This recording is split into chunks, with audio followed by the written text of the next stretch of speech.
हाय। दरअसल मैं कुछ जगह ढूंढ रही थी जहाँ पे मैं किसी ट्रिप के लिए जा सकूँ, घूमने फिरने जा सकूँ। अक्सर आप भी जब अपनी परिवार, अपनी फैमिली के बीच जाते होंगे, बैठते होंगे और अगर कहीं घूमने का प्लान बनता होगा तो सबसे पहले दिमाग में चीज़ आती है बजट को लेकर, जो मैं भी अभी देख रही थी कि अगर मैं यहाँ घूमने जाऊँ तो कितने पैसे लगेंगे, अगर मैं वहाँ घूमने जाऊँ तो कितने पैसे लगेंगे। लेकिन आज मैं आपके लिए थोड़ी सी प्रॉब्लम का सॉल्यूशन लाई हूँ, आपकी वो दो डेस्टिनेशंस जो हमेशा हम सोचते हैं कि ये बहुत ज़्यादा हमें महंगी पड़ेंगी। इन डेस्टिनेशंस को लेकर आज मैं आपसे बात करने वाली हूँ कि अगर आप इन दो जगहों यानी कि अंडमान और दूसरा दुबई, यहाँ पर अगर आप जाना चाहते हैं तो क्या आपका बजट होना चाहिए, कितने पैसे आपकी पॉकेट में होनी चाहिए, कितनी कह सकते हैं हम कि ये पॉकेट फ्रेंडली ट्रिप आपके लिए रह सकती है। आज हम इस पर बात करेंगे। देखिए, जब भी ज़्यादा खर्चे की बात आती है, बहुत भारी खर्चे की बात आती है, तो अक्सर ये हमने लोगों को कहते हुए सुना कि अरे यार, इतने पैसे में तो तुम दुबई जाके घूम सकते हो। तो क्या दुबई सचमुच इतना ज़्यादा कॉस्टली है? क्या आपका वहाँ पर घूमने जाना सचमुच इतना ज़्यादा कॉस्टली है?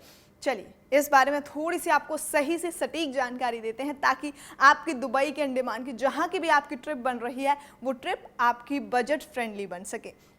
देखिए, सबसे पहले अगर मैं आपको बताऊं कि ये जब भी आप घूमने का प्लान बनाते हैं और अगर आपके दिमाग में आता है कि आपको दुबई जाना है तो उसमें आपका कितना खर्चा होगा। देखिए, दुबई और अंडमान के टूर पैकेज पर होने वाले खर्चे की तुलना के लिए हम जो है हम सम टाइम का एक कह सकते हैं कि एक पैकेज की हमें तलाश करनी पड़ती है। हमने एक टाइम स्लॉट में अगस्त का वक्त अगर हमने लिया है, हमने स्लॉट अपने लिए बुक कर लिया और हम सोचते हैं कि हम इसी स्लॉट में जाएंगे।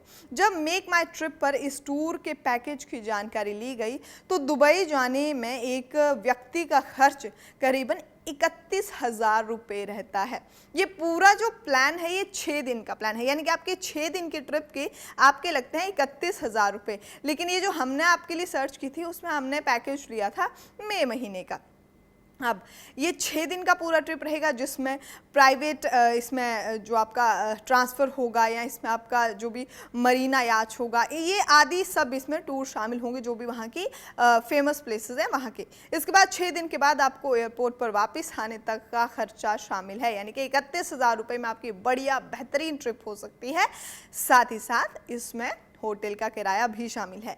लेकिन इसके लिए आपको दुबई जाने की फ्लाइट अलग से करनी होगी। देखिए, हमने वो इंक्लूड आपके लिए नहीं किया है। इसमें आपको 12 से 15,000 रुपये तक का खर्चा हो सकता है।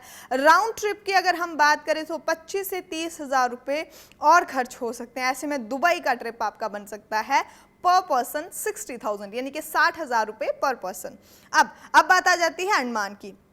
दुबई के बाद अंडमान जाने की बात अगर करें तो अगस्त के एक प्लान में अंडमान जाने का खर्चा 42,000 रुपये बताया गया। ये भी हमने आपके लिए देखा और कैसे 42,000 है ये भी आपको बता देते हैं। इस प्लान में पोर्ट ब्लेयर, साथ ही साथ हैवलॉक, नील आइलैंड आदि सब शामिल है। यहाँ पर आप घूम सकते हैं। यहाँ एक नाइट भी शामिल है और एक नाइट एक डे आप यहाँ पे रह भी सकते हैं। और पूरे ट्रिप का प्लान 6 दिन का है।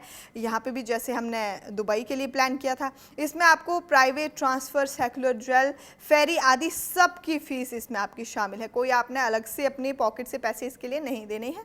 इसके अलावा अंडमान तक जाने का खतरा भी इसमें इतना नहीं है क्योंकि आपको फ़्लाइट के ज़रिए वहाँ तक पहुँचना होता है। यहाँ तक कि यहाँ जाने और आने में भी आपका 30,000 रुपये तक का खर्चा जाएगा। ऐसे में अगर हम पूरे पैसों की बात करें, पूरे आपकी पॉकेट की बात करें तो अंडमान का ट्रिप आपको 75,000 रुपये तक का पड़ सकता है। तो इस प्लान में अगर हम कंपैरिजन पे आ जाएं कि दुबई या फिर अंडमान, तो आई गेस दुबई जो है, जो हमने सुना है कि अरे इतने पैसों में तो हम दुबई घूम के आ सकते हैं, तो दुबई की ट्रिप आपके लिए ज़्यादा बजट फ्रेंडली हो सकती है।